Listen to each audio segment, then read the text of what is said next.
Alors, bonsoir à tout le monde, bonsoir à tout le monde et en particulier à Jacques et Jacqueline Dufresne, les enfants de Jules Dufresne est là en photographie.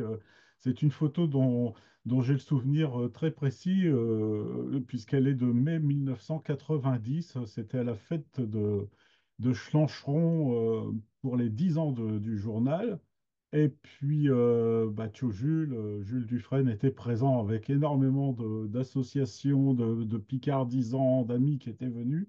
Et là, il participe activement au concours d'injures en Picard qu'il n'a pas remporté. Je vous rappelle pour mémoire que c'est euh, Eugène Chivot et Marie-Madeleine Duquesne qui ont été les finalistes ex aequo. Mais bon, donc c'était ce concours animé par Cathy Mauconduit et puis Jean-Pierre Calais. Moi-même, j'étais spectateur. Si vous voyez un gars avec des lunettes là-bas dans le fond, je crois qu'il me ressemble quand j'étais jeune. Bref. C'est une photo en couleur d'un moment fort agréable. Jules est décédé pratiquement un petit peu plus d'un an plus tard, hélas. Euh, alors, je dis Jules parce que, en fait, je l'ai bien connu, Jules Dufresne. Je vais vous raconter comment. Et depuis un mois, je me suis attelé à préparer concrètement cette masterclass. J'ai accumulé tellement de documents, écouté tellement de choses, et puis conversé avec Jacques Dufresne et puis avec Jacqueline, sa sœur, que je suis avec Jules Dufresne. C'est assez troublant même. Alors, bon, tout le monde ne connaît pas Jules Dufresne, j'imagine, parce qu'il est décédé en 1991, hein, ça fait quand même 35 ans presque. C'était donc un personnage originaire de la côte Picarde, version sud, tout près de Cailleux-sur-Mer. Le village s'appelle Lanchère et le hameau, enfin la partie du village où Jules est né, c'est Wattier-Ur. Wattier-Ur, avec donc en Picard, Wattier-Ur, c'est Ur. Il y a un autre hameau qui s'appelle en français Ur, qui s'appelle en Picard Grand Ur, hein. Ça n'est pas très compliqué, mais voilà, la confusion est possible. Et donc Jules était né à Wattier-Ur en 1916, le 26 avril. Alors tout de suite un petit mot sur la graphie de son patronyme, Dufresne. Donc lui et sa descendance, ça s'écrit D-U-F-R-E, accent grave N-E. Un seul N et pas de S, et un accent grave, pas d'accent circonflexe. Voilà. Ça, c'est assez simple, si ce n'est pas la graphie la plus courante.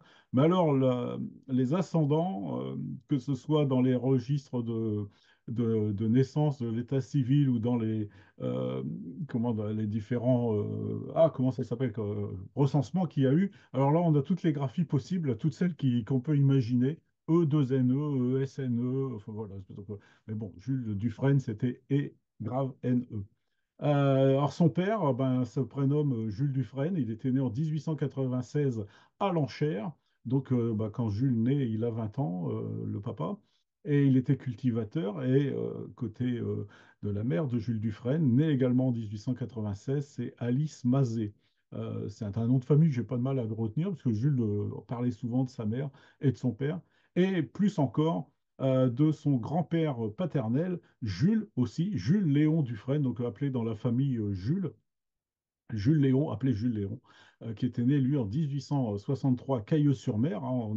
Vous situez, j'imagine, un petit peu à l'ouest, sud-ouest de Saint-Valery-sur-Somme, entre Saint-Valery et puis Holt.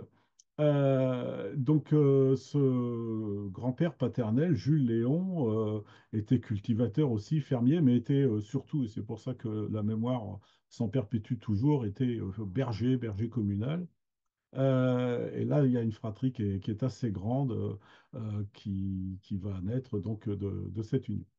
Alors, Jules Dufresne, je vous l'ai dit, est décédé en juillet 1991 à Salouel, au CHU d'Amiens. Mais entre deux, il a eu une vie très, très active. Donc, né pendant la Première Guerre mondiale, hein, en 1916, euh, ça va lui donner d'avoir 20 ans en 1936, par exemple, et puis d'être sous les drapeaux pour la Deuxième Guerre mondiale. Il se mariera à l'enchère avec Paulette, sa femme, Paulette André, de son nom de famille, qui était née le 19 avril 1939 à Amiens, qui est une enfant de l'assistance. Et donc, Paulette, elle a vécu très longtemps, elle a vécu plus que centenaire, elle est décédée en 2019, et pas très longtemps.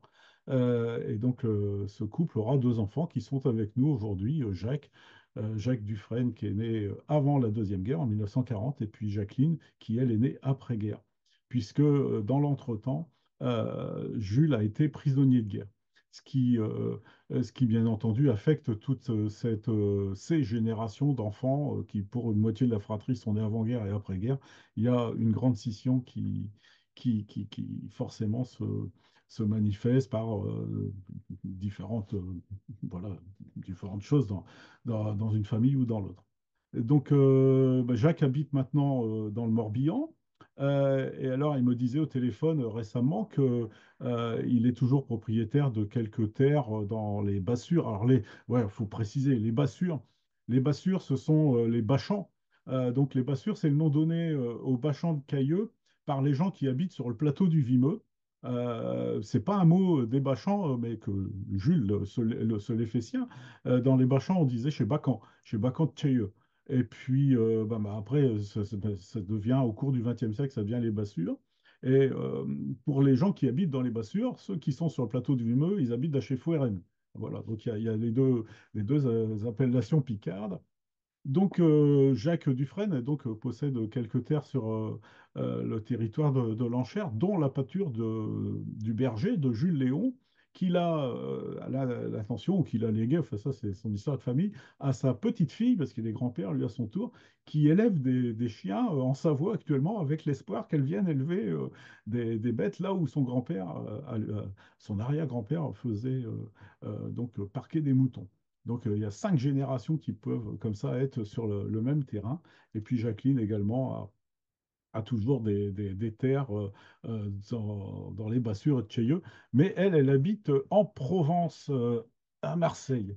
Et donc, alors Jacqueline a une vie professionnelle éclectique. Et elle a en particulier travaillé à Londres comme enseignante à Londres. Ah oui, à Londres, je ne dis pas de bêtises. Entre autres, hein, eu d'autres occupations professionnelles, elle était sociologue et puis enseignante. Ça n'a pas d'influence sur l'œuvre de Jules Dufresne, mais il se trouve que j'étais lié avec une amie de Jacqueline, et donc avec Monique Thierry, qui me disait, Jacqueline, elle est à Marseille, Jacqueline, elle est à Londres, voilà, je savais ça, parce qu'elle était à Bonnage-Lancheron. Et puis, quand Paulette Dufresne a été veuve et qu'elle était chez sa fille, des fois elle était à Marseille, des fois elle était à Londres. Enfin, c'est anecdotique, mais voilà, c'est pour dire que les Picards s'ouvrent sur le monde, s'ouvrent sur les langues, que ce n'est pas un handicap du tout que de parler, d'écrire, de comprendre le Picard, parce que Jacqueline Dufresne garde le Picard dans ses oreilles, celui de ses parents, mais peut-être plus encore celui de ses grands-parents, donc forcément paternel, hein, puisque côté Paulette Dufresne, il n'y a pas d'ascendant.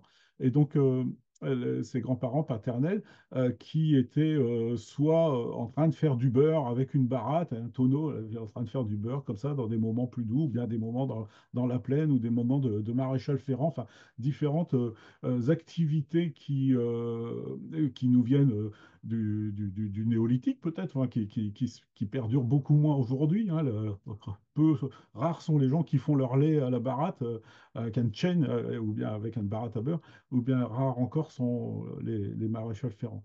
Et donc, il y a du vocabulaire qui s'attache à ça, il y a des transmissions qui se font entre les grands-parents et les petits-enfants, et donc elle en est porteuse, et la sonorité de ces mots picards lui sont toujours familières, puisque c'est une sonorité. Alors, Jules Dufresne, revenons à notre personnage de notre Picardisant, parce que Picardisant de grand renom, même encore aujourd'hui, hein, franchement, c'est quelqu'un qui a beaucoup marqué, parce qu'il a été enseignant. Il a été instituteur à l'École normale d'Amiens, c'est là où il se forme, et c'est là qu'il va rencontrer Aimé Savary. Aimé Savary qui est de Beaucaire, dont je vous parlerai le mois prochain.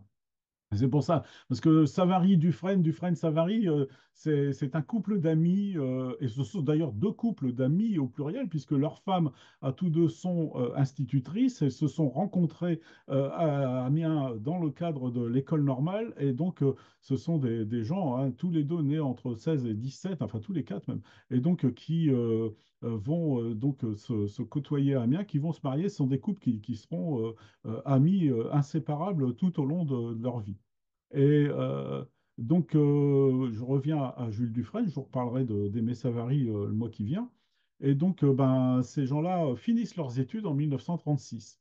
Et ce sont des gens qui sont marqués par l'histoire qui se déroule autour d'eux à ce moment-là. C'est-à-dire que ben, on a d'un côté la guerre d'Espagne, on a l'Italie fasciste, on a le Front populaire en France. On va dire il y a vraiment une collusion politique qui est importante. Et donc, Jules Dufresne est engagé, hein, c'est quelqu'un qui n'a jamais caché son appartenance au peuple humaniste de gauche, hein. Il sera membre de la Ligue des droits de l'homme, par exemple, mais également engagé dans des actions d'éducation populaire qui le guideront dans sa pédagogie. C'est quelqu'un qui, comme Aimé Savary, sont engagés dans les méthodes de Célestin Freinet. Et donc, je vous en parlerai plus en détail le mois prochain, parce qu'Aimé Savary a été mon instituteur. Donc, j'ai j'ai subi à la fois ses foudres de colère, mais aussi toute sa pédagogie et que tout ce que ça m'a apporté et que ça continue à m'apporter 60 ans plus tard quasiment. Et donc, Jules Dufresne sort de l'école de l'école normale. Ils font un voyage de fin d'études dans la France. Ils prennent le bateau, ils arrivent à Rome, en Italie fasciste. Quand on a 20 ans et qu'on a le cœur, je vais faire très simple, à gauche, on descend du bateau en chantant à l'international sous Mussolini. C'est pas forcément ce qui se faisait le plus couramment. C'est un témoignage direct, hein. Moi, j'ai passé de nombreuses après-midi avec Jules Dufresne, dont une dont je garde le grand souvenir, parce que nous étions à trois. Il y avait Jules, on était à la ferme d'antan à Creuse, tous les trois, Jules, ma femme Sylviana, et puis qui est décédée maintenant, Sylviana, et puis moi. Et donc Sylviana avait été l'élève de Jules Dufresne. Donc c'est assez troublant en fait parce que euh, j'ai rencontré Sylviana sans entendre parler de Jules Dufresne, nous étions jeunes, et Sylviana m'a rencontré, elle n'avait jamais entendu parler d'Aimé Savary, et voilà que tous les deux, nous avions un instituteur, et ces deux instituteurs étaient amis, et ces deux amis étaient picardisants. Ce qui nous a créé vraiment des liens d'amitié, hein, simplement d'amitié, mais de vraiment quelque chose d'assez bizarre, une espèce d'alignement de planètes assez incroyable. Et donc, cet après-midi à Creuse, tous les trois, bah, pour une fois, Jules était entre guillemets sérieux. On a causé simplement, on a causé d'un tas de choses. Il nous a parlé de sa jeunesse, de ce que je viens de vous dire, de très peu de la guerre, mais beaucoup de sa carrière, de son enseignement. Voilà, Paulette n'était pas là, on n'était que tous les trois. Et je gardais ça en souvenir. Je n'ai pas d'enregistrement, hein, c'est vraiment en mémoire. Puis maintenant, je suis tout seul puisque Jules est décédé et puis Sylviana également. Mais donc, ça a beaucoup d'affection qui s'est dégagée autour de ça. Alors, j'en reviens à la sortie de l'école normale. Jules et Paulette Dufresne sont nommés dans l'ouest du département de la Somme, à Rue et puis à Noyelles-sur-Mer.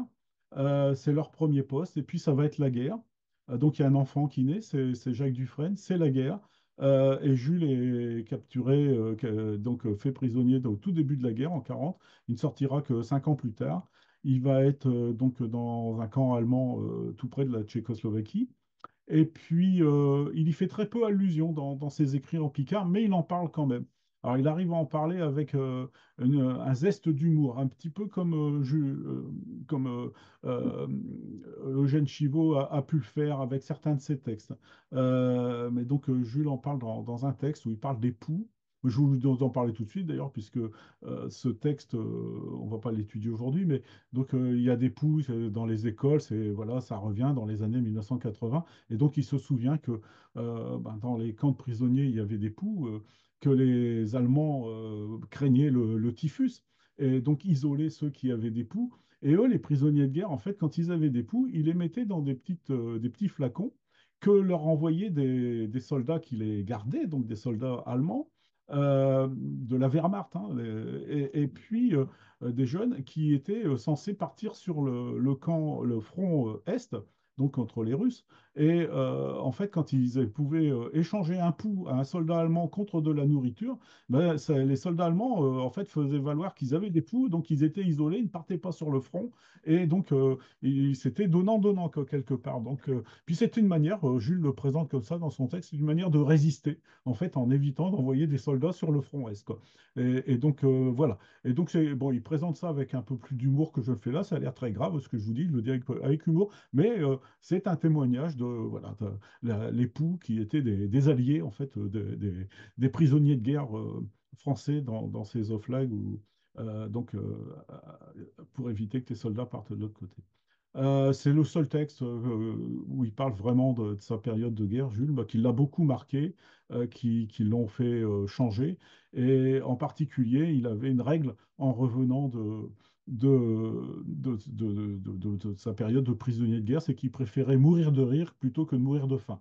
Et donc, c'est une philosophie qu'il qu'il m'a transmise, qu'il nous a transmise. Je vais vous dire comment tout à l'heure. Donc, après-guerre, pendant la guerre, Paulette Dufresne est institutrice à Saint-Valery-sur-Somme, hein, donc on ne quitte pas l'ouest du département. Elle élève son fils seul, hein, et puis, en 1946, quand les choses reviennent un petit peu à la normale, ils sont nommés, Jules et Paulette, dans l'école d'arrêt. Ça s'écrit A2REST, qui est à côté de Saint-Valery, le pays de Sylviana, dont je parlais tout à l'heure. Et donc, ils vont faire toute leur carrière pendant plus de 25 ans à Arrée.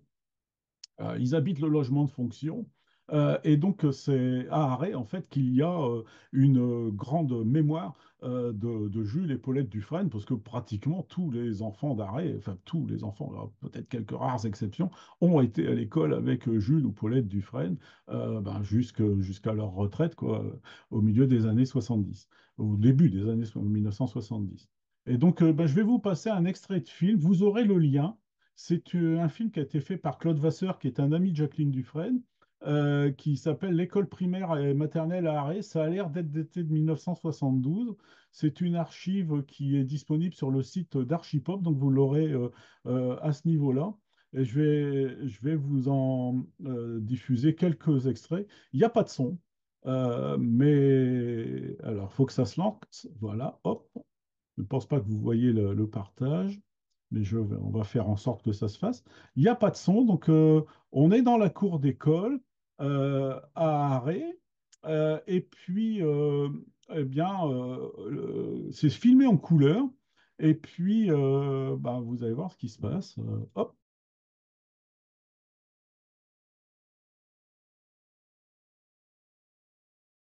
Je me mets un petit peu à la place euh, de Jacqueline Dufresne en particulier, qui vivait avec ses parents dans le logement de fonction, qui sortait jouer dans la cour d'école, mais qui retrouvait son père ou sa mère en classe, et puis voilà, je veux dire, il y a un moment, on s'en sort pas, quoi, quand même. Bon, faut quand même mieux s'entendre avec ses parents quand on est là comme instituteur. Personnellement, ma mère est institutrice, mais j'allais à l'école des garçons, elle faisait l'école des filles, donc ça se passait bien de ce côté-là. J'avais un petit peu de respiration. Et elle aussi, et elle aussi. Donc ça, vous aurez le lien, c'est intéressant. Et sur Archipop, il y a énormément d'archives comme ça qui sont pas toutes sonores, loin s'en faut, mais qui sont précieuses, qui ont été numérisées à partir donc du film réalisé par filmé par Claude Vasseur. Alors, Jules Dufresne, je vous en parle un peu parce que ça a une influence, enfin, sa personnalité, elle transparaît à travers son écriture. Donc, il est engagé dans enfin, il est militant des œuvres laïques, hein, d'une manière générale, de l'école laïque. Et il va s'inscrire dans la démarche sportive de l'USEP dès 1953. Ils ne sont pas très nombreux à ce moment-là.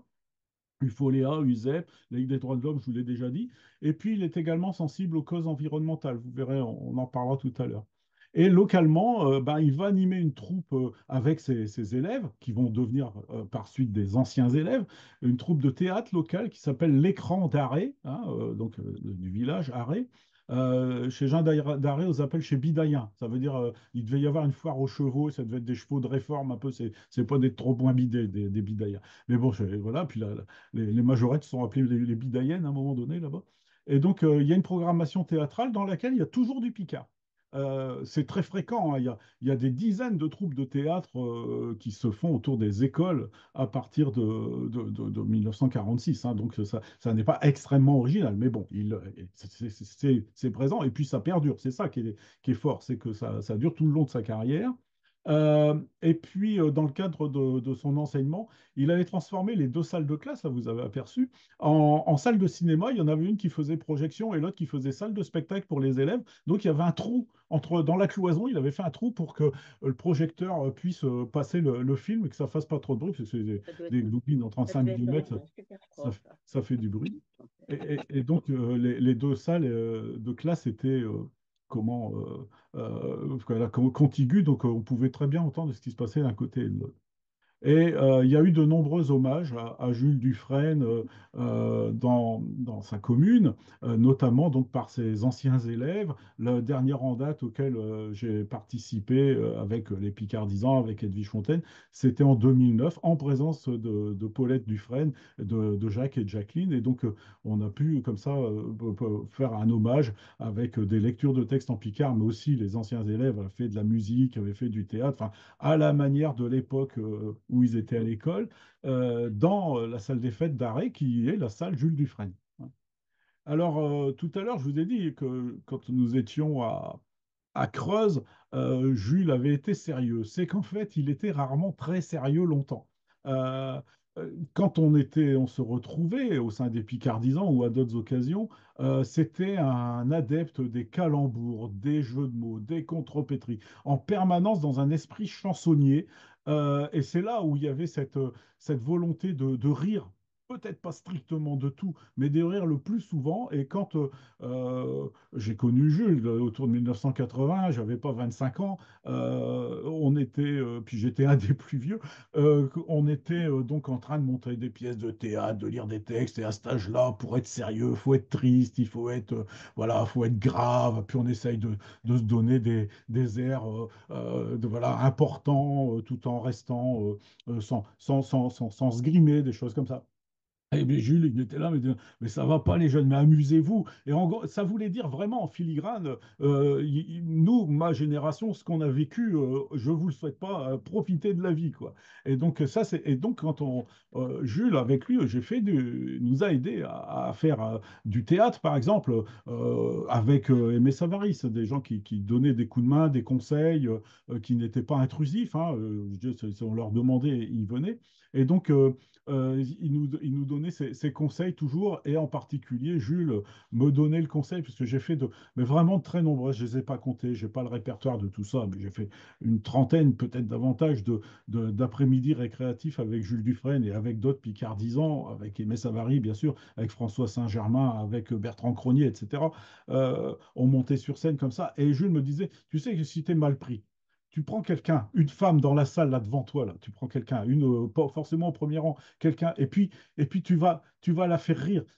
Si tu as un trou, tout ça, tu vas dire, Madame, vous pouvez pas me dire ce que je sais plus, ou bien quelque chose comme ça. Et ça va faire rire tout le monde. Et pendant ce temps-là, ta tête, elle va se remettre à l'endroit et puis ça va repartir. Et c'était que des conseils comme ça. Et franchement, sincèrement, je dis pas que je les applique tous les jours, mais quand je suis sur scène, ce qui m'arrive quand même de temps en temps, quand je suis avec en public, je suis très détendu parce que je sais que j'ai une roue de secours, même si je m'en sers pas. Mais j'ai une roue de secours, donc je peux rouler tranquillement.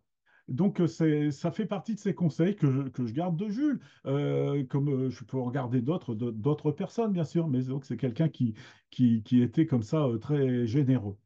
Alors pour ce qui est de sa personnalité, il avait aussi un penchant assez net vers la poésie, et je vais dire entre guillemets la bonne poésie. Alors ça, c'est comment définir la bonne poésie, c'est chacun la sienne. Mais il était lié par exemple avec Julos Boccarne, qui était passé à Abbeville. On l'avait rencontré ensemble ce jour-là à Abbeville d'ailleurs, et puis ils avaient entretenu une correspondance. Il était lecteur de Philas Lebègue, il y avait beaucoup un cercle de poètes autour des instituteurs, des enseignants, je veux dire dire peut-être d'une manière plus générale.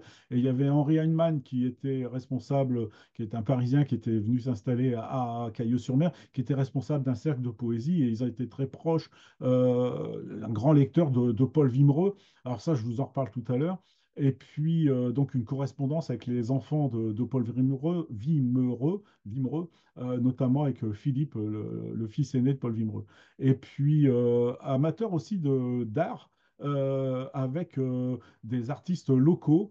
Paul Petit, qui était de Saint-Valery, Roger Noyon, qui est originaire d'Arrée et qui habitait à côté de Rue, et puis Aimé Savary et bien d'autres. Et puis des gens autour de Cailleux que je n'ai pas personnellement connus. Et Jules a obtenu un premier prix de littérature en Picard avec son texte sur son grand-père dont je vous parlais tout à l'heure.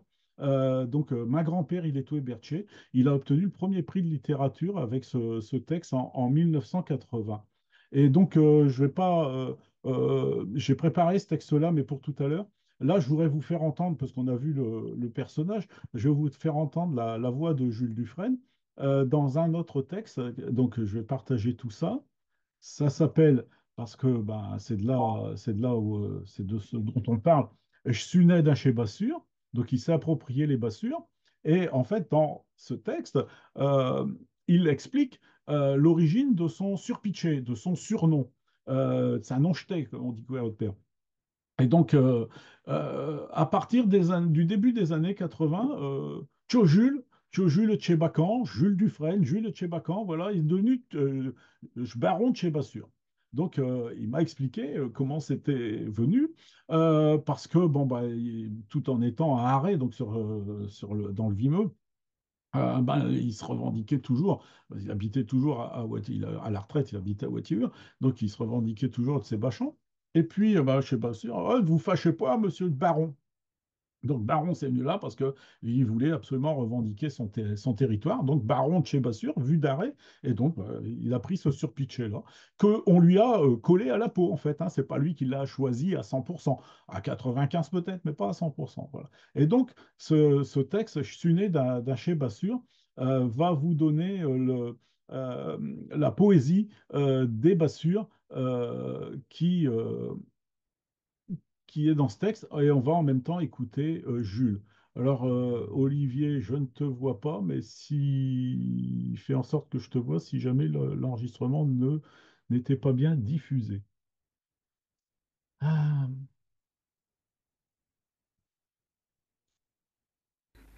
Alors Jules Dufresne parlait de Wattiéur.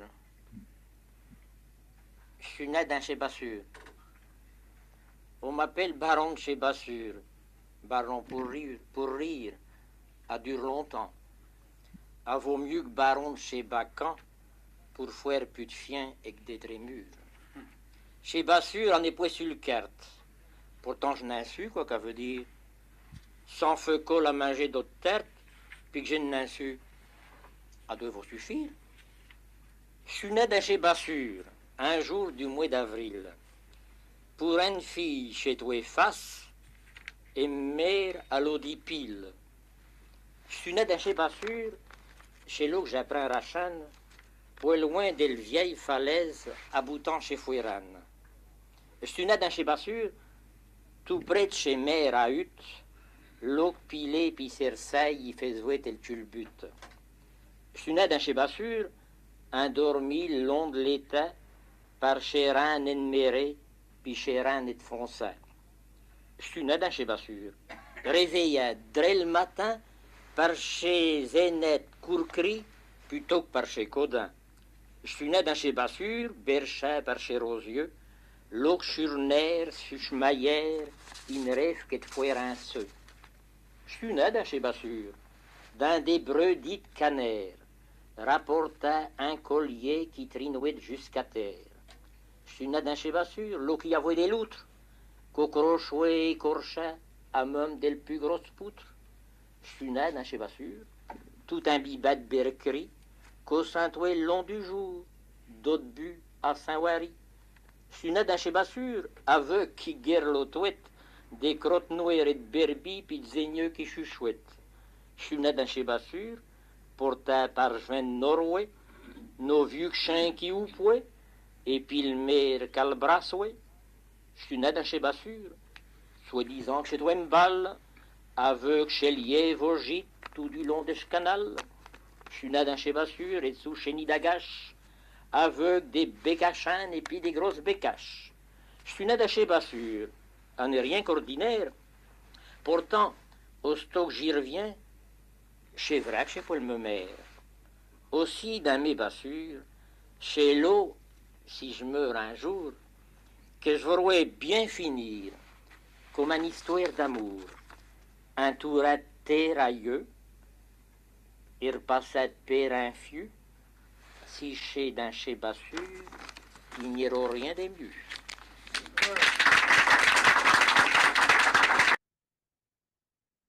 Bon, on va rester sur le texte. J'ai vu qu'il y avait balle, il y a un mot qui a sauté. Bon, c'est pas- Alors, c'est une retranscription que j'ai faite, non pas d'après les plusieurs éditions. Il y a des petites variantes à chaque édition. Et là, c'est en fait l'enregistrement, il date de 77-78, en séance des Picardisans. Je n'y étais pas à cette époque-là. Et donc, c'est le premier enregistrement qui existe. Alors, je pense que vous aurez remarqué dès le départ que Jules Dufresne, comme beaucoup de nos aïeux, roulaient les airs, hein. Je suis né d'un chez Bassure, donc ça, c'est assez marquant. Donc, il avait plaisir à dire que c'était les galets de la plage de Cailleux qui roulaient dans sa bouche, hein, ou le même parler qui roulait sur les galets. Bah, voilà, on m'appelle Baron de chez Bassure, ça dure longtemps, donc ça, je vous l'ai expliqué. Plus de chien que qu'il n'y ait d'être mûr, donc ça, c'est un dicton picard, hein, faire plus, c'est faire le prétentieux, en fait, hein, c'est étaler son fumier plutôt que la paille, voilà. Donc, on en fait plus qu'on ne peut en avoir. Euh, des feucoles à manger d'autres tartes, donc là, vous voyez bien, la tarte, c'est pas de la tarte à gros bord, hein, chez nous, c'est ça. Donc sa mère, elle a 10 piles, ça pourra, voilà, c'est c'est pour la rime avec. Ça fait partie de son plaisir de ce type de rime. J'ai pris un Rachan qui rime avec Foueran, je vous ai expliqué le mot tout à l'heure, donc par rapport à ces terres de plateau du Vimeux. Chez Pilet, puis chez Cersailles, il y a d'autres versions où il a enrichi le vocabulaire. Cersailles, c'est une sarcelle, Pilet, c'est le même mot qu'en français, donc il y a des versions où il y a d'autres canards, des becs plats qui arrivent. Alors chez Rennes et de Méré, puis chez Rennes et de Foncé, ça c'est donc les rennes, c'est la grenouille, c'est rana en latin, hein. Là on a l'étymologie latine qui est présente, et Rennes et de Foncé, donc la reine des fossés, hein. Et là il a bien nasalisé foncé, hein. Vous réécouterez, vous réentendrez bien. Et là, donc, on a après ben, une autre étymologie latine, c'est celle de canard, anas, hein, voilà, donc les zénètes, donc les rana et les anas, voilà, on voit quasiment du latin dans le texte, là. Par chez Codin, donc les Codins, ce sont les coqs d'Inde, ce sont les mâles de dindon, hein, c'est pas là, voilà, parce que coq d'Inde, voilà. Alors, une aînette court-cri, il y a des courts-cris, des longs-cris, hein, les chasseurs savent ça, c'est pour donc des canards qui sont, qui sont captifs qui appellent leurs congénères. Et ça, c'est toute la technique de la chasse à la hutte, notamment dans les bâchans, dans les bassures ou en baie de Somme. Donc versé par les Rosiaux, l'Auxurnaire Suchmaillère. Donc le maillard, c'est le mâle, c'est le canard colvert mâle, le mâle des Zénétins. Voilà, il ne rêve que de faire un saut, de sauter. Faire un saut, c'est aussi faire un tue rondelet, c'est aller chercher dans la vase de quoi se nourrir, hein. Les canards, ils font la bascule comme ça. Et donc, je suis né d'un chasseur, dans des brebis de canard, dans des grandes quantités. Là, c'est pas un mot fréquent, hein, des brebis de canard. Et dans les autres versions de ce texte, on retrouve plus ce mot brebis. Des coyers qui traînaient jusqu'à terre. Il y avait des loutres. Ça, c'est un témoignage. On n'en voit pas tant que ça, ni si souvent que ça, des loutres. Alors, on peut peut-être supposer que si elles ont bien disparu de nos marais, c'est parce qu'on les crochouait écorchées à même de la plus grosse faute. Pas d'al. Il y a une deuxième faute là. Pourtant, je vous promets que j'en relis à chaque fois, mais je suis né d'un chez Basseur. Tout imbibé de Bercry. Alors là, intéressant, c'est que donc la vie, et ça, Jules Dufresne en a parlé dans de nombreux textes, en prose ou en poésie, donc la présence du mouton, donc des bergeries, des bergers, du lavoir. Enfin, il y a toute une série de descriptions avec les bruits, les mouvements collectifs qui sont autour des troupeaux qu'on mène donc au lavoir, qu'on mène à la tonte, etc., et qui sont très présents dans son œuvre en Picard. Je ne l'ai pas précisé, mais Jules Dufresne n'a pas écrit en français au sens littéraire du terme. Donc au Saint-Ouen, long doux de jour, donc forcément c'est une odeur forte, hein. Il suffit d'aller de temps en temps en Savalerie ou ailleurs en baie, même à Noyelles, quand il a fait bien chaud, bien sec. Ouais, ouais, on attend une pluie pour que ça rince un petit peu les odeurs, si je puis dire. Hautebus, c'est Holt-au-Nival, hein, c'est juste le hameau juste à côté. Saint-Vary, c'est Saint-Vary-sur-Somme. Donc d'aché Bassur, aveugle qui guère le touette, des crottes noires et de berbies. Alors, les, dans la laine, se prennent des bouts de crotte, hein, et puis bah, ça fait des petits grelots. Et c'est donc que ça guerlotte, hein, voilà, l'image, elle est là, hein. Et des aigneux qui chuchotent, donc qui têtent la brebis, hein, les agneaux qui têtent la mer. Porté par Ashvin de Norway, hein, le nord-ouest, hein, Jvutien qui houpouait, la mer Calbrassoué, le bruit de la mer, notamment quand il y a une tempête, c'est quelque chose qui porte assez loin, le terrain est très très plat, hein. Moi, là, à Abbeville, à côté d'Abbeville, je suis à 9 mètres d'altitude. Donc, vous imaginez qu'à Caillaux, quand on est à 1 mètre, c'est des zones qui ont été inondées, hein, inondées quand il y a des ruptures de la digue des Bachans, ce qui s'appelle là-bas le, le Hable d'Olt. Je suis né d'un Chebassur, soi-disant que chez toi Mbal, hein, le mot que je vous rajouterai, je vous le remettrai chez toi Mbal. Mbal, c'est un terme de jeu de pelote picard. Hein, chez Mbal, c'est-à-dire que c'est à moi d'engager ou c'est ma chance. Balle, c'est-à-dire zut, voilà, j'ai raté la balle. Hein, donc on retrouve dans le jeu de tamis du Vimeux, dans le ballon au point, dans la longue pomme. Avec chez Lièvre au gîte tout du long d'Eschcanal. Il y a plein de petits canaux dans les bassures qui drainent des petites rivières pour voilà, eau douce, eau salée, selon que la hauteur des marais ou bien si les petites écluses fonctionnent mal. Je suis né, j'ai l'impression, et dessous des nids d'agaches, hein, donc les pies, avec des bécachines puis des bécaches. Donc là, ça, c'est le gibier des bassures, des marais picards, que littoraux en particulier. Je suis né d'un chez Bassure, un air rien qu'ordinaire. Pourtant, aussitôt que j'y reviens, ah, est vrai que je sais plus le même air. Et pour le coup, au sens physique du terme, bien sûr, quand on revient chez soi, c'est toujours l'air qu'on respire, c'est toujours le meilleur. Mais là, pour le coup, avec le vent, avec la mer, avec les embruns, avec les odeurs de marée qui sont fortes, c'est effectivement pas du tout le même air que sur le plateau. Aussi, dans mes bassures, chez l'eau, si je meurs un jour, puisque l'éventualité n'était pas encore confirmée à ce moment-là, si je meurs un jour, que je voudrais bien finir comme une histoire d'amour, un touré de terre aïeux est repassé de père à fils, donc voilà, transmise de père en fils, et c'est ce que je vous dis qui se perpétue dans la famille Dufresne aujourd'hui. Si d'un chez Bassure, il n'y aura rien de mieux. Voilà, c'est une ode à son terroir et en même temps une ode à ses aïeux, en particulier au niveau donc des bergers, hein. Jules n'était pas chasseur, il a chassé un tout petit peu en forêt, et puis il a tué un oiseau, et puis il s'est attendri, et puis il a posé et rangé définitivement son fusil. Mais il était évidemment ami avec des gens qui pratiquaient la chasse, des gens de toute génération. Je dis évidemment, ça reste, nous étions avec l'Agence pour le Picard mardi soir à l'Enchère, donc la commune de Watilleur, l'Enchère, qui a signé la charte pour le Picard. Dès qu'on dit un nom d'oiseau, les enfants, toute génération, mais les enfants de l'école, et puis les adultes, tout le monde pense oiseaux, chasse, gibier. Faut dire, c'est un univers, hein, c'est un univers.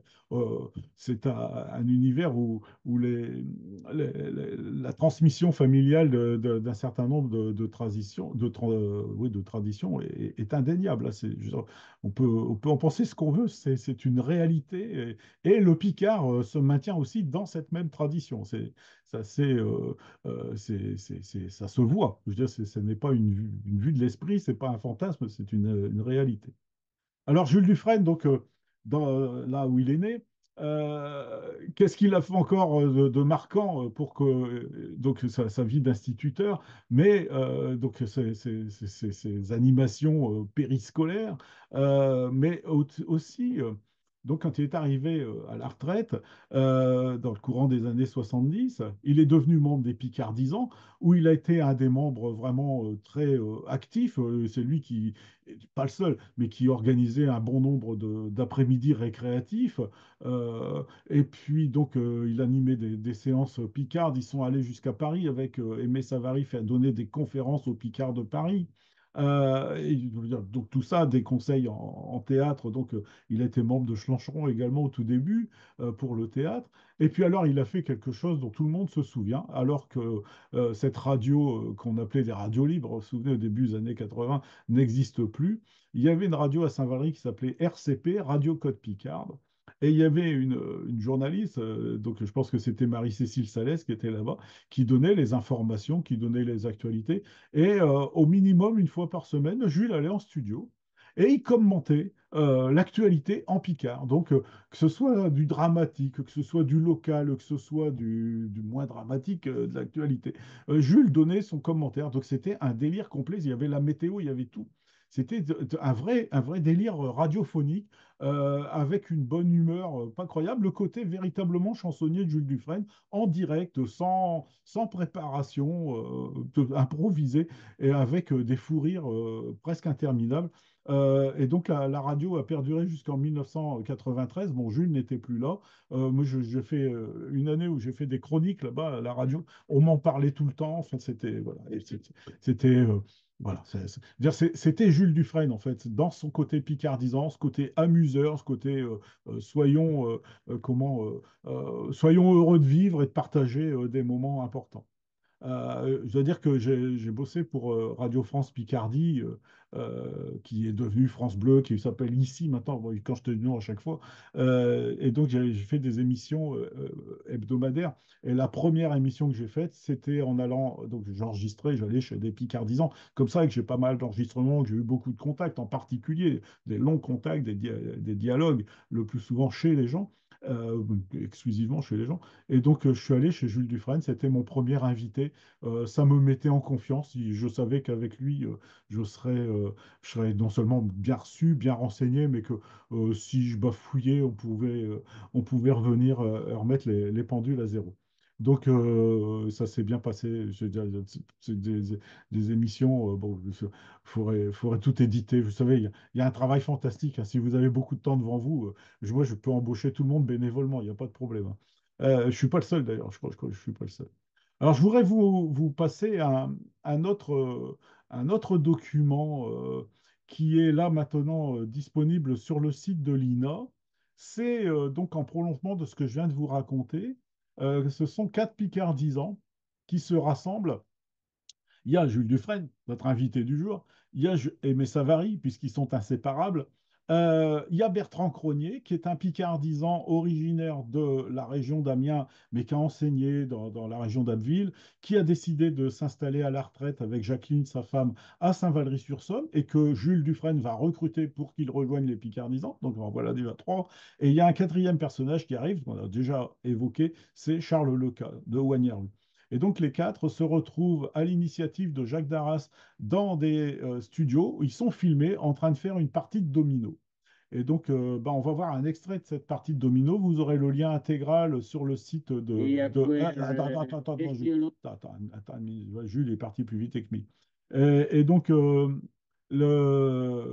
là, je vous ai fait un petit extrait. On voit Jules et Bertrand Cronier, Chocator, et donc Jules lui explique les dominos, donc le double blanc et le double 6. Je vous le dis en français, vous allez voir comment il dit ça en picard. Et puis, il y aura une facette du personnage qui va apparaître dans cette explication. C'est un film qui donc avait été fait par France 3 à l'époque, dans une émission qui s'appelait Vous êtes en Picardie. Je vous l'ai peut-être dit, une émission proposée par Jacques Darras.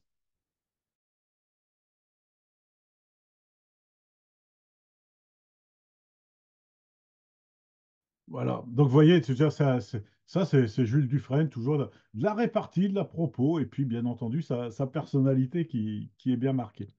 Alors comme je vous ai beaucoup parlé de son côté instituteur, il a écrit au moment du centenaire des lois laïques et tout ça, il avait écrit donc un texte qui s'appelle Schlincre Violette, que je vais vous lire. Alors, peut-être pas l'intégralité parce qu'il fait 2 pages, puis on est en temps limité quand même, mais vous l'aurez intégralement. Donc je vais vous partager le texte. Et là, j'ai pas l'enregistrement, donc je vais bien entendu euh, vous le lire. Hop, je le mets le plus grand possible. Voilà. Donc l'encre violette, hein, je pense que tous ceux, toutes celles qui ont appris à écrire à la plume, savent encore ce que c'est que l'encre violette. Hein. L'encre violette. Nosiflo. On va quoi réformer l'enseignement? Et puis Conarpel, mis à me faire rire. Elle réforme ne date pas d'hier. Même un protestant, elle ne l'est pas plus catholique. Il y en a qui dit qu'il faut du nouveau ou bien stylo d'être devant, il s'incruter.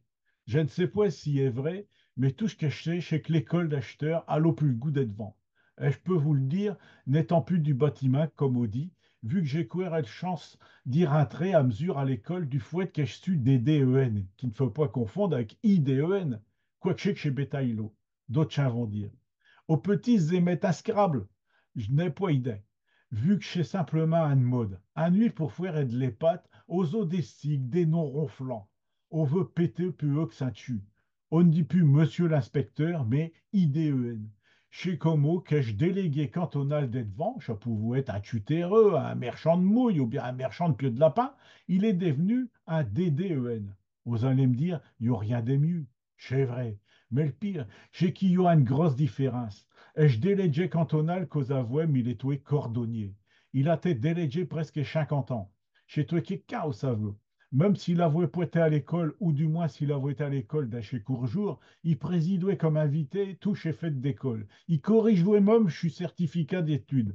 Alors, ce qu'à nuit, je DDEN, même s'il a outrepassé sa baccalauréat, quand il arrive dans certaines écoles, en le voyant, je m'arrêter, il se dit, quoi que chez quoi que je marchande tapis, là tout haut pour vous dire que l'école avait bien congé, elle ne sent plus du tout l'odeur d'un violette qu'à la fois l'air nom de l'école et de la République. Donc là, vous avez déjà une série de jeux de mots hein, qui arrivent, aussi bien avec protestants, catholiques, qu'avec outrepassés. Hein. Ça, c'est Jules Dufresne. Et une autre marque de Jules Dufresne que vous trouverez dans d'autres textes que je vous transmettrai, c'est la ponctuation. Il y a des abondances de points d'exclamation en particulier qui sont surabondants. Donc là, essayez un petit peu de calmer un petit peu le jeu, mais on arrive quand même à avoir un point d'interrogation à côté d'un point d'exclamation ici. Acheteur chez l'époque de chez Big Click qui fouette tes points grand choc. Et puis chez Fut, et puis chez Fut des 7 couleurs et de l'arc-en-ciel. Chez Plum à Devey, ils ont fait faillite. Chez Plein puis chez Delier, ils sont morts à l'écaille. Intérêt per chez Fut d'orthographe qui pousse comme du poil de chien. Du poil de chien, c'est du chien dent. Nous, à l'école, madame a osé écrire avec des sergents-majors. Vu que ce religion chez toi et chez Plum Henry a osé fuir des pâtés de mouque quand aux appuyer trop fort. Anne Boine Plum a doit répondre sans à-coup, sans s'écraser, quand vous y mettez tous un tueur, qu'elle disait madame. Il faut dire et tout, avec sergent-major, a osé distinguer. Et puis madame, elle était si fière de nos écritures qu'osait fouet n'importe quoi pour toutes et deux, pour elle et puis le Plum. J'ai touché lundi quand j'ai joué nos sergents majeurs. À ce joué sans rémission. Un ramassant chez vieille dans une boîte à bouillon cube, et de peur que nos narcers vont chouer à nos maisons, et puis qu'on reprend donc des méchantes habitudes. Haute-voix, mais quand j'ai souvent pour faire honneur à la commune, qu'elles épouillent de ces deniers publics, qu'elle disait madame. Chez jaune d'un nuit, ne peut-être pas savoir. J'ai revu ma voisin tuture qui fignolouait. Il écrivait avec estampe gauche et dessus le tape, sans yeux droit fremé, et puis sans gauche du dessous, erzutant comme un menuisier, donc ça c'est un menuisier, qui vient de raboter une planque. Qu'est soupir et de contact-main qui poussait tuture, un ratin de chancelang pourrait reprendre d'être langue d'un schlincrier municipal. Ratin de chancelang, c'est la ravalée, quoi, si on veut. Hein, un schlincrier municipal. J'aime bien cette formule-là. Au savait comme mi, quand au fouet des pleins pis des lieux, il faut retenir saint souffle pour y repartir. Et de l'ingrat violette à ce mérite. Et je n'ai pas n'importe quoi. À preuve, et je n'ai pas n'importe chèche qu'il mettait dans chez un crier, et de blanc, et de porcelaine à chautreux, et puis après, et de verre à grand trop plus grand. Il faut louer être premier de l'école pour mettre échelingue d'un chez un crier. Si madame a l'air dit à prom, tu ne le feras plus pour lui chez rouetté comme un déshonneur, l'abolition de ses privilèges, un de ses fouets points comme au savé. Chez roi, il avouait le droit de chuissage, chez premier, ils avouaient le droit de versage. Un incrier à se respecte. Chez Pourreau qu'on mettouait un bout de toile ciré, treué, pour qu'Echelin qu'elle respecte le table. Et puis un bouchon à suivre, ou bien un tchot que chille. Saint-Jacques est dessus, pour être chez Poussière, il respecte Echelin. Il faut louer qu'à Torneron, comme Echelin criait, Saintreux et puis bouteille. Pourtant, à mesure, à détourner. Chez ce qu'il a arrivé à madame, elle a dit qu'à s'avouer le vétère. À l'autre poyeux idée de dire à Gisèle, est-ce femme et de message, et de fouer et de lingue à splash. Gisèle, qu'elle l'avait vu fouer à ce madame à elle, d'être devant le madame d'Annuy, à s'avouer que dans yeux cud a faisoué fondre le poudre. À l'autre poyeux idée de mettre yeux bouillant pour qu'à fond je quoi nu. Si bien qu'est-ce verre et de bouteille, il s'est ouvert un d'eux, avec tout schlingue sur tapis de madame, et puis sur saint pavé. Madame a l'acheté tapis, mais saint pavé javelisé, il a peut-être couéré le merc un nuit, témoin d'une époque qu'on n'avons pu. Bon, je m'arrête là. Le récit, il se poursuit. Alors, je vous ai récupéré évidemment un encrier avec encore des marques d'encre violette. Je vous promets pas que c'est celui-là que je me suis servi pour apprendre à écrire, mais peut-être pas de loin quand même, hein, voilà. Bon, vous avez tous connu ça en porcelaine, hein. Moi-même, j'ai appris à la plume, hein. Je faisais des pâtés pour écrire, pas écrire. Euh, donc ce texte-là, ça fait partie de ces textes assez emblématiques qu'on a en Picard, de quelqu'un qui parle par allusion de son métier, avec bien entendu un zeste de nostalgie de son enfance et puis d'une époque révolue. Mais si on se situe dans les années 80, c'est une époque on est quand même longtemps après, maintenant plus de 40 ans, pas un demi-siècle, une époque où on ouvre des musées, des écomusées, où on garde, en fait, on essaye de conserver cette mémoire-là. Et ce type de texte s'accordait très bien avec cette mémoire. Que les parents, maintenant devenus des grands-parents, voire des arrière-grands-parents, avaient connu.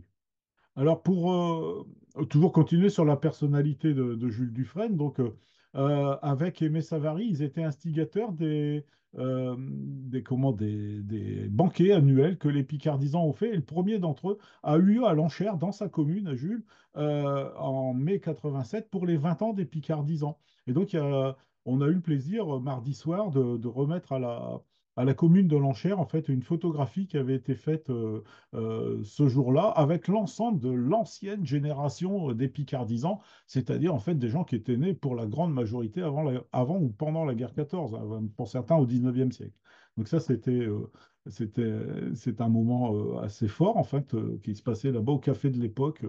Et puis après, il y a eu d'autres repas qui ont eu lieu dans d'autres communes, mais c'est parce que Jules avait connaissance de la maison Caru et qu'on s'est rassemblés là-bas. Et alors, il y a quelque chose d'assez étonnant, c'est que un titre de poème de Jules Dufresne est devenu le nom d'une association. Mais alors, c'est pas deux mots, hein, c'est une phrase complète. Donc, à Ramburel, il y a une association une association des aînés locaux qui s'appelle Je vous rouais qu'on m'explique. Voilà, je voudrais qu'on m'explique. Déjà, c'est assez surprenant, mais donc ce texte-là a plu aux gens de Ramburel qui ont pris ce titre-là. Euh, un petit mot, enfin un petit mot, un mot important de la bibliographie en Picard de Jules Dufresne. Eh bien, elle est pas hyper abondante hein, dans ce qui est édité. Il y a un livre qui s'appelle Etchett et Bassurri. Alors, comme à chaque fois, j'ai du mal à faire le point. Un jour, je serai au point, mais je ne sais pas quand. Et il veut pas. Voilà. Ah, vous l'avez là à peu près. Donc, Etchet et Bassuri. Alors, Etchet, c'est la partie Aimé Savary, Fleury-Mont-Chuy, je vous en parlerai le mois prochain, et Bassuri, les textes venus des Bassures, si on veut, c'est Baron de chez Bassure, c'est Jules Dufresne. En fait, ce n'est pas un livre, ce sont deux livres qui sont rassemblés, les textes de Jules Dufresne dans la deuxième partie et ceux d'Aimé Savary en première partie. Et dans les textes de Jules Dufresne, il y a des textes en prose, un petit peu comme l'encre violette, là par exemple, des textes plus comiques, voire même assez, quand ils étaient dits sur scène, qui étaient assez hilarants quand c'était lui qui les disait, des textes de poésie, et c'est assez rare au début des années 1980, dans cette décennie-là, que des hommes écrivent de la poésie, une poésie sensible sur les paysages, sur la baie de Somme, enfin, sur cet environnement-là. Et puis des chansons, parce que Jules était aussi un chanteur. Il entonnait a cappella à peu près tout ce qu'il avait envie de chanter. Ça posait pas trop de soucis, donc ça lui permettait comme ça d'avoir une corde en plus lors des animations. Donc ça, Etchett et puis Bassurri, c'est sorti en 1983. Et puis un petit peu plus tard, tout à l'heure, je vous ai parlé d'Henri Heinemann. Donc l'amitié par le livre sort ce florilège qui s'appelle Jean de Picardie, où il n'y a que des poètes en français, sauf un qui s'exprime en picard, c'est Jules Dufresne, et là donc en poésie, avec parmi ses plus beaux textes qui sont présents dans ce recueil, donc qui est pas facilement trouvable, qui était édité par l'Amitié par le livre. Voilà, avec des textes, après, chacun apprécie bien entendu. Et puis, il a également, Jules, contribué à une liste de vocabulaire, donc, enfin, qu'on retrouve d'ailleurs, il y a un vocabulaire là-dedans, donc un mini lexique. Il n'est pas édité en tant que tel, mais donc il a contribué à ce lexique-là. Et puis, il y a donc une bonne quantité de textes. Alors, je vous montre comme ça la feuille. Enfin, bon, vous voyez rien, c'est flou. Laisse tomber. Mais donc, l'inventaire de ces textes, alors, dont une grande partie ont pu être enregistrés par les Picardisans du Pontieu et du Vimeux, ou bien transmis au Centre d'études Picard à Amiens à la charnière des années 70 et 80. Et donc, il y a encore pas mal d'inédits. Euh, une très grosse moitié de ces textes ont été publiés dans Schlancheron ou dans les recueils que je viens de vous présenter. Et puis, eh ben, il reste encore des inédits à, à mettre.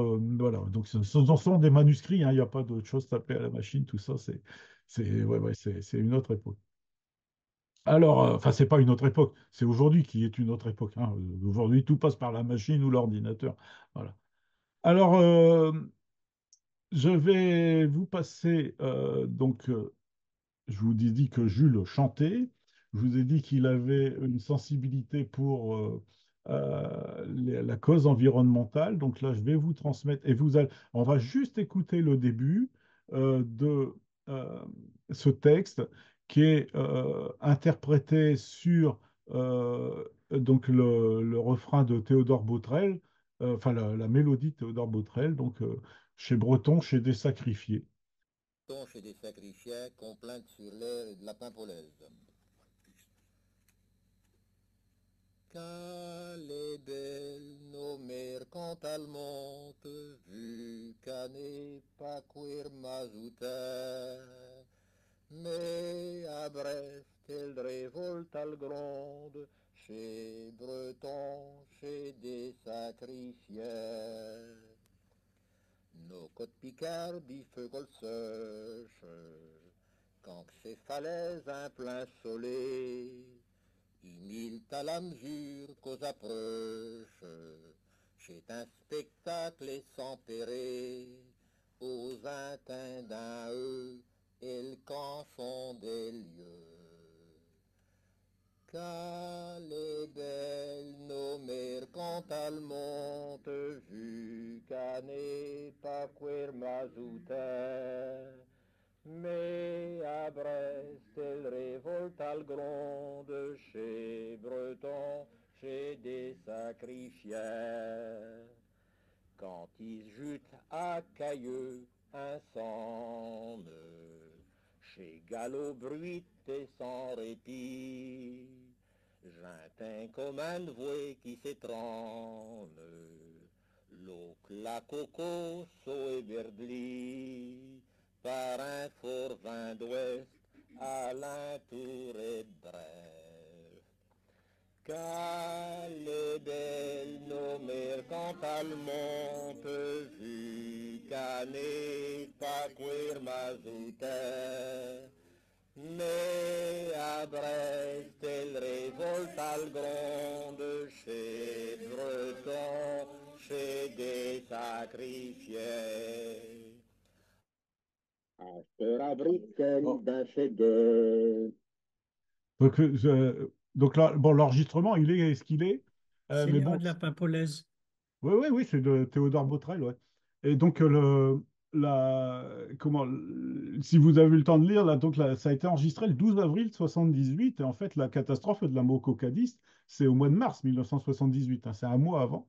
Et donc, il a fait ça en réaction parce qu'avec ses élèves, il faisait aussi des voyages scolaires, alors peut-être en colonie de vacances, tout ça. Enfin, ils allaient au Cap Fréhel, à Arrée, ils allaient souvent dans ce secteur-là. Alors, bon, la Mocotte-Rédy, c'était un petit peu plus à l'ouest, tout au Finistère. Mais donc, la sensibilité, je pense que ça a plus qu'ému la France entière. Il y avait déjà eu le Torrey Canyon 10 ans avant, et puis la Moco-Cadiz, ça recommençait. Il y avait des marées noires. Il n'y en a plus. J'espère que ça va, par chez nous en tout cas. Il y a eu des normes sur les bateaux pétroliers, mais voilà. Donc, ça faisait partie de ces textes que Jules chantait en public. Alors celui-là, c'est pas un rigolo, mais il y en avait d'autres hein, qui étaient beaucoup plus distrayants. Mais voilà, ça c'est Jules. Alors je vais vous parler maintenant, faire une petite incise, d'un autre personnage, c'est Paul Vimereux. En fait, je vous en ai parlé déjà un petit peu, parce qu'on est à l'enchère. Et on est au pays je vous ai dit, de la chasse, tout ça, on est au pays de Paul Vimereux.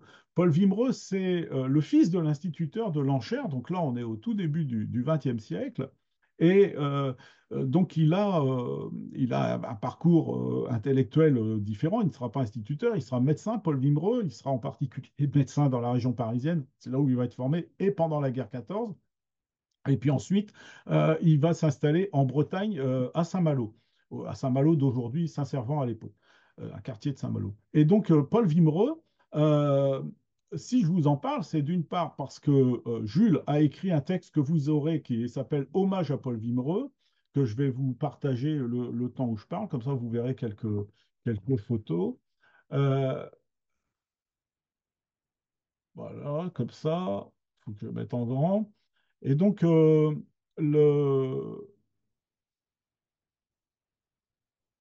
Donc là, vous avez son vrai nom, c'est Paul Boulogne, avec un N, hein, enfin deux N, quoi, Paul Boulogne. Et donc ce personnage va être médecin, je vous l'ai dit, mais il va tout au long de sa vie écrire en français. Et il a, en particulier dans son écriture en français, donc vous l'avez là, c'est à chaque fois c'est Paul Boulogne qui est en photo, donc Paul Vimereux. Il a écrit entre autres 3 romans en français qui se passe en Picardie-Maritime, dans la région où il a grandi, Paul Vimereux, c'est-à-dire autour de l'Enchère, Salnel, Cailleux. Et son œuvre est truffée de vocabulaire picard. Et plus encore que son œuvre, sa correspondance, il a une grosse correspondance avec Gaston Vasseur dans les années d'avant Deuxième Guerre, donc dans l'entre-deux-guerres, dans lequel il indique à Gaston Vasseur la nécessité de faire un dictionnaire du Vimeux. Il lui donne du vocabulaire, il écrit des textes dont certains sont inédits en picard, et donc dans ses romans, il y a du picard. Alors, le roman le plus connu localement, c'est Chute le Huteux, dont vous avez la couverture ici. Et puis, il y a un autre roman qui est Le Rire du Vilain, qui a loupé à une voix près le prix Goncourt en 1920, qui se passe également à l'enchère. Alors, dans Le Rire du Vilain, le personnage, c'est Misteux. Ça se prononce Misteux, mais lui, il l'écrit Misto. Vous avez la photo de Paul Vimereux avec Misto ici. Misteux, donc. Et puis ici, vous avez le personnage de Chute le Huteux, parce qu'il s'est basé sur des personnes qu'il a véritablement rencontrées, Paul Vimereux. Mais il se trouve que Jules Dufresne, dans sa petite enfance, habitait le hameau, la partie de l'enchère qui s'appelle l'Alleux, et il habitait à côté de chez Chute le Huteux. Jules a connu Misteux et puis notamment Chute le Huteux. Et donc, Chute le Huteux, de son vrai nom Alcide Pruvot, est décédé en 1954, hein. Donc, je veux dire, c'est pas. euh, Forcément, aujourd'hui, ça fait vieux, mais Jules étant né en 1916, il a amplement eu le temps de connaître Chute le Huteux, qui est un espèce de Rabelio Picard. Alors, je ne vais pas parler beaucoup plus longtemps de Paul Boulogne, c'est pas tellement le sujet du jour, mais vous aurez toute cette documentation avec des liens. Il y a un super site qui est ici, qui a été créé par Rémi Boulogne, qui est le petit-fils de Paul Vimereux, qui a repris un site qui existait, mais qui est excessivement bien documenté. Il y a différentes publications de Gaston Vasseur, etc., qui rendent hommage à Paul Vimereux, donc des choses qui ne sont pas forcément trouvables, si ce n'est en bibliothèque. Et puis, Henri Heinemann en a parlé également. Enfin, il y a beaucoup de choses. Puis même les héros Picard qui ont été étudiés par Jacques Dulphy quand il y avait le deuxième confinement dans le courrier Picard. Et puis là, vous avez donc l'invitation à Ma commune aime le Picard de mardi dernier, avec une photo de l'école communale de l'enchère, sur lequel il y a une plaque en hommage à Jules Dufresne, pas du tout à Jules Dufresne, non, non, à Paul Boulogne et donc à son père, Désiré, qui était l'instituteur local, et puis au-dessus à François Longuin, que j'ai mentionné ici, parce que François Longuin, que j'ai bien connu, qui est décédé très jeune, était un picardisant vraiment d'importance et un pédagogue qui a su vraiment attacher les enfants des classes où ils passaient, que ce soit ici à l'Enchère ou à Béa, à la tradition, au jeu Picard. C'est quelqu'un qui a relancé le jeu d'assiette d'après, qui ensuite a été repris par une association, mais c'est lui qui a été dans les tout premiers à relancer le jeu d'assiette au début des années 80. Donc l'école de l'Enchère, il y a quelque chose je sais pas, il y a des graines qui sont semées là-bas, je sais pas, parce qu'aujourd'hui, le nouvel l'instituteur en poste, Antoine Bouly, bah, il a su faire chanter une chorale de gamins en Picard, là, leur faire des chorégraphies et tout ça mardi soir. Je dis pas que c'était bluffant, mais c'était en tout cas très sympathique et puis très encourageant pour notre culture Picard. Euh, alors, un, un petit poème enfin un petit poème, un grand poème de Jules, parce que je vous parlais tout à l'heure de sa qualité d'écriture sur donc le paysage. El bleu des Stends d'un Mapouilly. C'est un texte qui est dédié à Paul Petit, donc qui signait Petit Paul, qui était un peintre que j'ai également connu à Saint-Valery-sur-Somme, un peintre et dessinateur. Et donc, il lui dédie donc les couleurs du temps. Le jetan, c'est le ciel. Hein. Le jetan, c'est le ciel. Donc, mot à mot, c'est le bleu du ciel chez moi. Et le bleu des jetans d'un pays, il n'est point comme sur le côte d'Azur. Il n'est point bleu, lisse sans démesure. Il n'a point de dédain, pourrais-je gris. Et le bleu des jetans d'un pays, jouglant du crotoué à de cise, il cangeait de couleur comme d'ecmise, ostoche pinceux loquésie. El bleu des jetans d'un pays, l'aime serbeiller d'un obède somme, fouette tout esprit pour lit un somme, comme avant-goût des paradis. Ces joints de saint bleu, un fantaisie, el bleu des jetans d'un pays, il sait que chez Pain t'y rêve de lit, chez bleu qui bré, chez bleu qui rit. Virant du bleu ciel à bleu-gris, père bleu plastel, puis ber olive, rien que pour lui, rien que pour qui se demande Paul Petit, pour finir, quoi que chez qui arrive, elle bleu des jetans d'un main pouilly, ils seront donc toujours capricieux pour un de tous chez artistes heureux, dès qui découvre à Saint-Wary. Aussi, je vous le dis sans plus de manière, quand il se mérit avec le maire, elle bleu des jetans d'un main pouilly au plus lui donner, je premier prix. Chez pour que je n'en suis si fier, fier un dépit de ses colères, fier qu'on elle trouve qu'un Picardie, elle bleu des jetans d'un main pouilly. J'espère que vous aurez du plaisir à le relire, peut-être un peu moins vite que je ne l'ai lu là, mais donc le vocabulaire est assez simple, mais c'est aussi une qualité, c'est que il n'y a pas il y a pas de recherche d'emphase ici, il n'y a pas de recherche voilà, de complications, c'est simple avec un bleu avec toutes les nuances de couleurs, grise, etc., vert olive, tout ce qu'on veut. Alors, un petit extrait parce que je vois que le temps avance et puis tout le monde ne peut jamais être exhaustif, hein, c'est ça.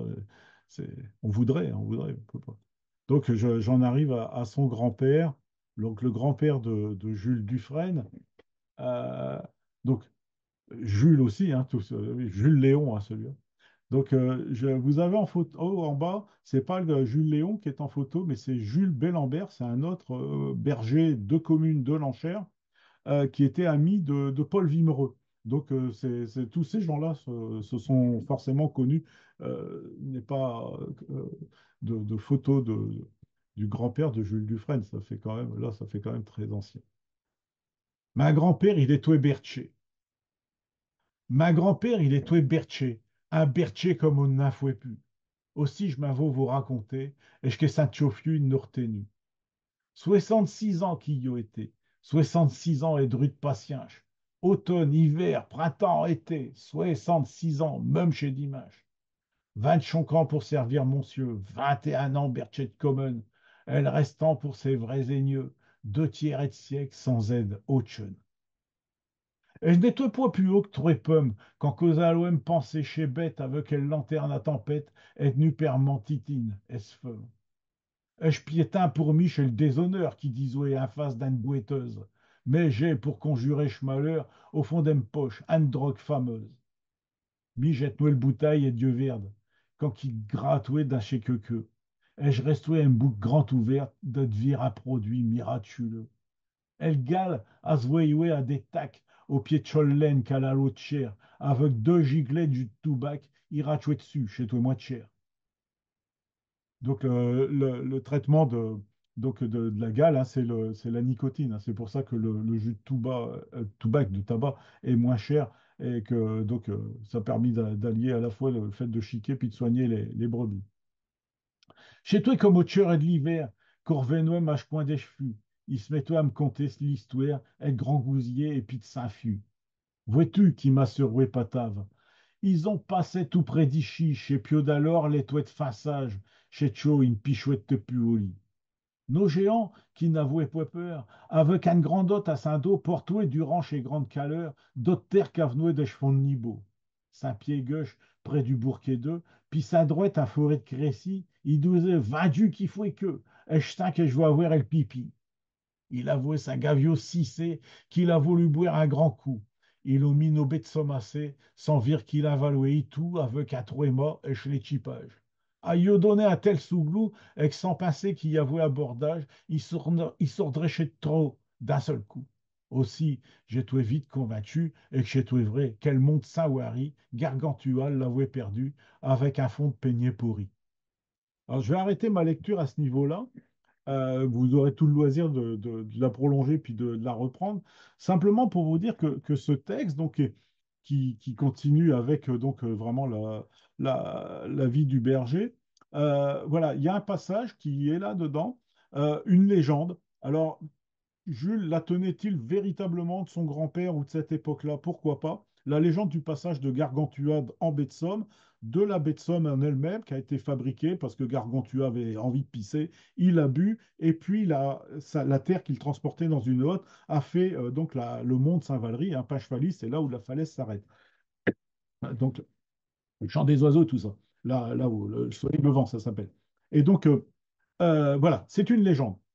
Jules le met dans un texte, et aujourd'hui, ou peut-être dimanche dernier, Jean-Marie François, qui est conteur, qui se promène beaucoup avec des groupes en baie de Somme, ben, il reprend cette légende de la fondation de Saint-Valery et puis du passage de Gargantua entre Bourg-et-Deux et puis la forêt de Crécy, donc à Vallée-Dessus. Donc ces textes ont une autre vie. Ils ont une vie poétique, ils ont une vie nostalgique, sentimentale, familiale, mais ils ont aussi une vie de conteur et de mise en abîme dans le paysage réel dans lequel ils se situent.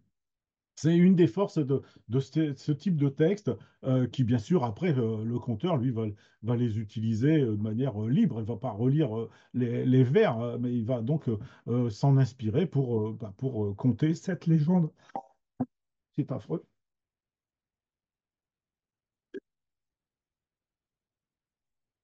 Voilà, pour conter une légende de ce type-là.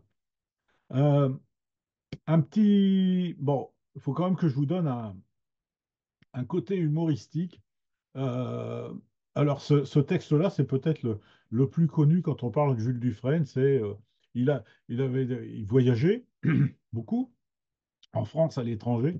Et puis, quand il est allé à Montcuq, il n'y a pas que Pierre Bonte hein, qui s'est mis en photo devant le panneau de Montcuq dans le Périgord. Donc voilà, il y a eu le texte Montcuq de Jules Dufresne. Et puis, il est allé skier en Autriche, dans les Alpes. Alors, je ne sais pas quel âge il avait, mais il n'était pas jeune. Et donc, il a raconté ses premières aventures de ski. Alors, vous avez ici le texte. Vous l'aurez, ça, ce texte, c'est tel qu'il l'a écrit dans Etchett et Bassuri, donc en 1983. Mais là, vous allez écouter. Si vous essayez de lire, ça ne va pas marcher parce qu'il raconte autre chose.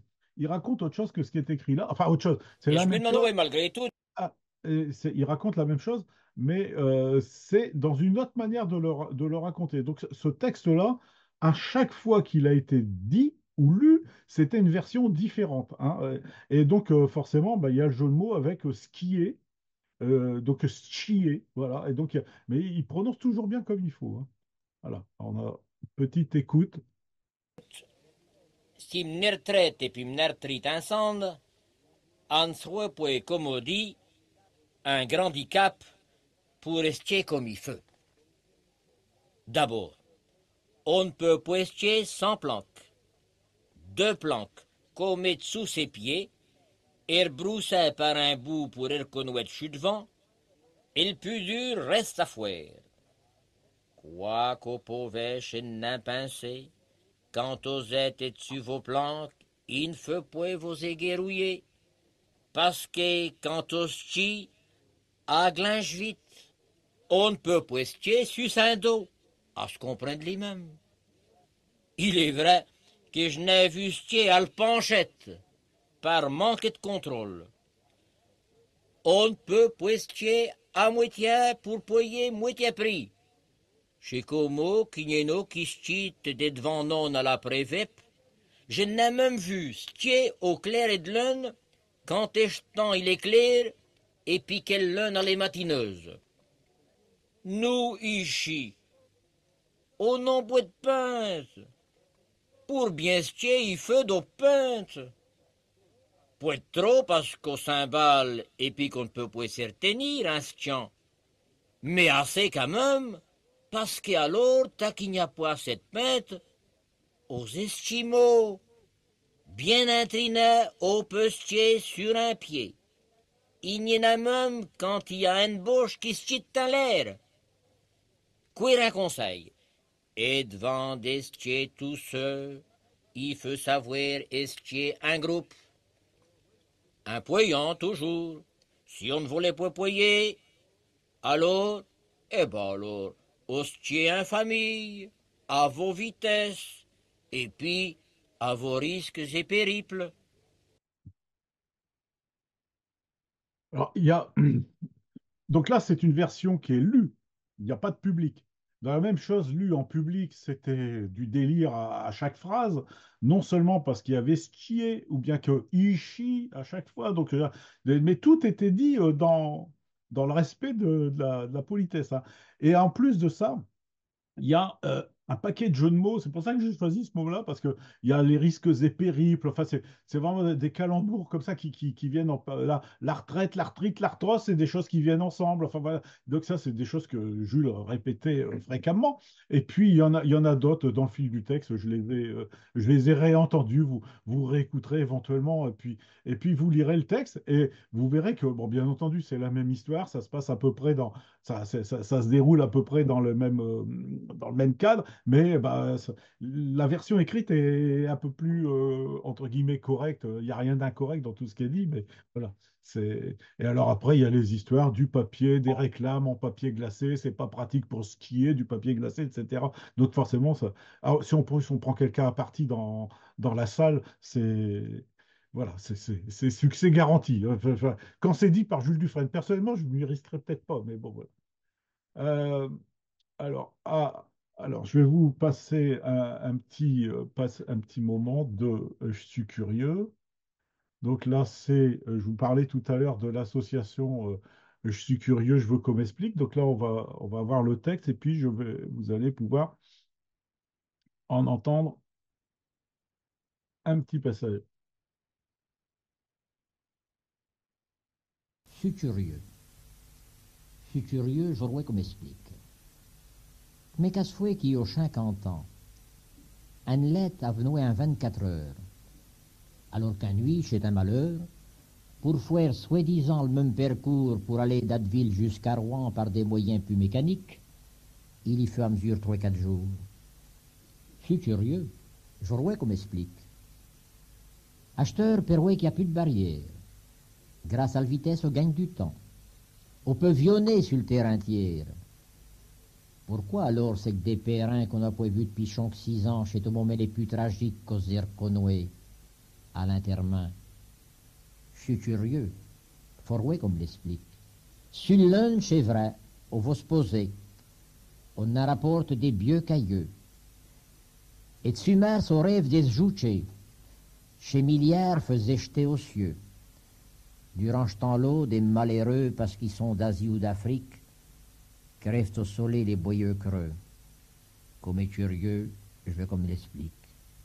Le jour, j'ai lu ce journal qui acquiert des caches à gens riches, plein de sangliers et puis de de biche, avec un permis national. J'ai dit qu'un bas de somme, nos caches, ne souhaitent plus assez catholiques, qui ne tutent plus que des chaumogneux. Si je suis curieux, comme elle l'explique. Au dit tout qu'il y a d'un schlerbe des choses à ne point déranger. Pour vadrouiller dans chez réserves, faut un permis particulier. Pourtant, un 39, sans histoire, quand il n'y avait qu'une république, au cachouem sur touche territoire. Puis ce qui est curieux, faut qu'elle s'explique. Saint-Wary, l'ont un pharmacien qu'au dit que c'est un rude herboriste. Chez champignons, le fouet de liste. Chez comestiques, qu'on digère bien. Chez vernimeux qui sont mortels. Mais per les poètes chez atomiques qui pourraient être chers sur nos gamelles. C'est curieux, je vois qu'il l'explique. Nous sommes tortous sur le même terre ronde. Alors, pourquoi que sur le côte d'Azur, s'il mer a les bleus pour tout le monde, alors y tout deux poids de mesure, des plages privées à Picaillon, puis des chôtes à plein plages publiques, locaux à Monchel chez Couillon. Tout curieux, j'atteins comme l'explique. On le voyait, et je creusais me cervelle pour vivre un monde plus généreux, avec des canchons, des turtrelles.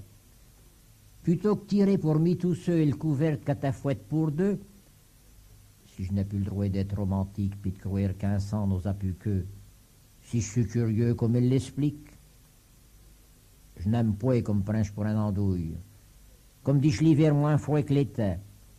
C'est un virus qui me décatouille. J'aime bien comme dit la vérité.